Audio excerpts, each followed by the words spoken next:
ஒருத்தரோட ஒருத்தர் கம்பேர் பண்ண முடியாது. சினிமாலேருந்து பல பேர் வந்திருக்காங்க. சினிமாவில் வர்ற எல்லாரும் வெற்றி பெற்றது கிடையாது. நிச்சயமா. நான் பேர் சொல்லி அவங்கெல்லாம் சொன்னால் அதுக்கு அப்போ இருந்த சூழ்நிலை, அவங்க போட்ட அலையன்ஸு, அவங்களுக்கு செல்வாக்கு இல்லாமல் தோற்று போயிட்டாங்க, வெற்றி பெறலைன்னு கூட சொல்ல முடியாது. பட் அப்போ இருந்து அவங்க எடுத்த அரசியல் ரீதியான நிலைப்பாடு, இன்னொரு பக்கத்தில் போயிருந்தா ஜெயிச்சிருக்கலாம், ஆனால் போக முடியாத ஒரு நிலை, இன்னொரு நிலை எடுக்க வேண்டிய கட்டாயம், அப்படி சந்தர்ப்ப சூழ்நிலைகளால் கூட சில பேர் தோல்விகளை கண்டிருக்கலாம்.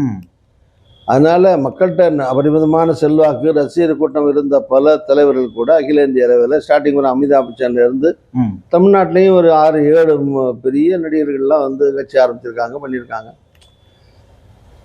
ஸோ ஆரம்பித்த எல்லாரும் முதலமைச்சராக இல்லை, அதே ஆரம்பித்த எல்லாரும் தோற்று போயிட்டாங்கன்னு சொல்ல முடியாது. சினிமாலேருந்து வந்து எம்ஜிஆர் சினிமாலேருந்துன்னா ஒரு 40-50 அரசியல்லேருந்து அவர் வந்தார்.